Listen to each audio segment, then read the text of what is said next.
are back live with you from the LinkedIn Hub at Advertising Week, and we've got with us Dave Mathews, who is the founder and CEO of Newaer. And you guys are doing some crazy stuff. Yeah, so thank you. I'm gonna give the sentence: leveraging radio waves to create auto magic experiences. So, English, please. So there's a quote that I love from Arthur C. Clarke that says, "Any advanced technology should be indistinguishable from magic." And what we're trying to build is magical experiences. Now think about what happens today on the web. You've got a cookie that follows you from site to site to site. Mm-hmm. And if you search for something on eBay or a shopping site, it's with you forever. With you forever, right? Mm-hmm. I wish there was a way to say, I already bought that. That's so true. I'm like, okay, I'm done. That was a gift for someone. I'm done. I'm not having a baby, or whatever. Yeah. That's right. And then, so we started saying, like, your mobile phone, this is the most personal thing that you carry with you. Mm-hmm. A lot of times I'll leave the house without my keys or wallet, especially with things like Apple Pay, where I can pay for items. But when I go into a space, I don't want to be spammed. And there's a technology called iBeacon where you can put these little transmitters inside of a retail store, and the transmitters put out a unique ID like a lighthouse would for ship captains. And when I get near it, it wakes up my phone. So I could see that as being obtrusive, right? You don't want your phone vibrating every time you walk by a pair of shoes, or maybe you do. Well, with shoes specifically, maybe, but everything else, not so much. So what we started thinking about is we're going to have wearables. I've got a Pebble, I've got a Misfit, there's things like Fitbits, and all these devices that collect your steps throughout the day. And they all put out a radio heartbeat, just like one of these beacons does. And what we said is, we've got screens all over the environment. If you walk through a retail store, an airport especially, you've got monitors. And I've got an example of a small monitor here, an iPad. And this iPad's running our software, which we call a proximity platform. And you can go to proximityplatform.com and see this. But the whole idea is when I get near this sign with a wearable, or even my own phone, the sign should react to me. It should tell me what I need to know based upon how close I am to it. So if you think about Minority Report in 2002. Yeah, that's some serious Minority Report type stuff. Yeah, so that was using eyeball recognition, which we think is a little creepy. Yeah. But with our technology, we're working with brands like airlines. And chances are you're a frequent flyer you might have several airplane apps on your phone.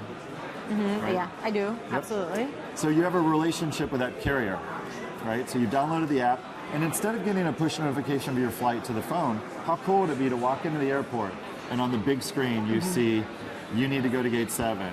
You've got 20 minutes to get there. Get there now, Maha. Get there now. Or if you have an extra bit of time, you can say, or the airline could say, why don't you visit our partner? Why don't you visit the coffee shop en route? So you need to go to gate 7, the coffee shop's at gate 5, and you have 20 minutes to get there. So now when you talk about that inventory problem that we have with cookies online, we know that you've got X number of minutes to get there, so we don't have to show you that cookie, so to speak, if you don't have enough time to make it there. I think that's really interesting because one of the things I've been talking with a lot of people about is, mobile phones are everywhere and they're obviously very personal devices and everything. And how do we keep things from being super intrusive? Everybody wants to sell their brands or, the brands they're working for, marketers and so on. So how do we keep it from being a very intrusive experience on your cell phone? So obviously this is something you think about quite frequently. Yeah, absolutely. And the airport, I thought, was the period of time when you've got a short window to get somewhere. And you need to know relevant information immediately. When I talk about the experience of walking through a mall, I might be curious about something. So we've talked to some partners about if I'm searching for products on my mobile phone, help direct me when I get in front of the sign near the store that has that thing that I offer. There's a term loco-mo or local mobile social. A lot of terms. There's a lot of terms. So much terms in the tech world here. But what can you do to make it more relevant to me in the physical space? And when I walk through the environment, like Advertising Week, when I'm walking around, I want to be heads up. I want to be engaging with people in the real world, and I don't want to be buried with my head in my phone in front of me. So you brought up something else that's important that we've been talking about a lot, which is, the main thing of the day. Everybody here and all the marketers are talking about it, which is relevance.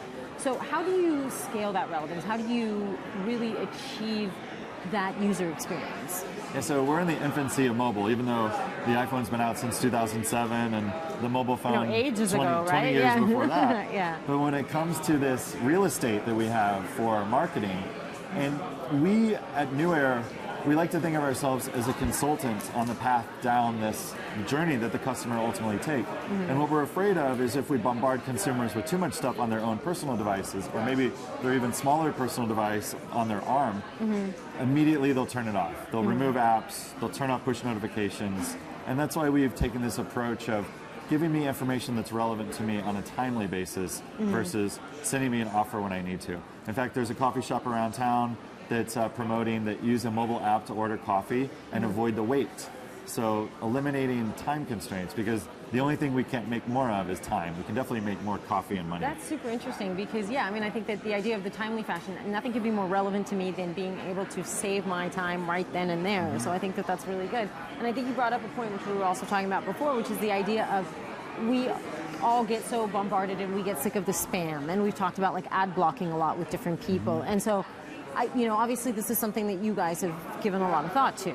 So, yeah. Yeah, so the ad blocking is interesting because Apple is actually endorsing it on the latest version of iOS 9. So that's, I know hacker friends have built apps and micro plugins to do the same thing. So for a major brand like Apple to do ad blocking, it's pretty disruptive it's a for pretty the big industry. sign, yeah. So, okay. Yeah, so we're trying to keep it relevant. And a lot of inspiration from this came from my own use of mobile. When I come home at the end of the day, I don't want to pick my phone up to turn on my Philips Hue light bulbs or start playing my streaming from my favorite audio You just service. want it to happen. I want it to happen, exactly. Yeah, So that's why I love this term automagic. I just walk into my house, my phone senses the Wi-Fi hotspot of my house, and then it starts firing off rules. And unfortunately, we're in this geeky world of rules, but I think in 2 or 3 years from now, using platforms like the Newaer proximity platform, we'll just take this all for granted.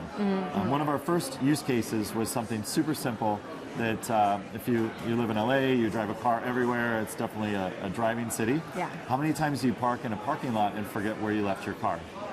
Must you embarrass me, Dave? Must you embarrass me? This has been happening to me like on a practically daily basis because you're doing stuff, you're multitasking now, and so yeah. So when we launched our company in 2010, the first use case was when I turn off my car, we see the radio wave split, the Bluetooth of your vehicle, which most vehicles have built-in Bluetooth. Yeah. Some now have increasingly Wi-Fi connection. But we see that connection sever, and then we immediately drop a pin on a map on your phone.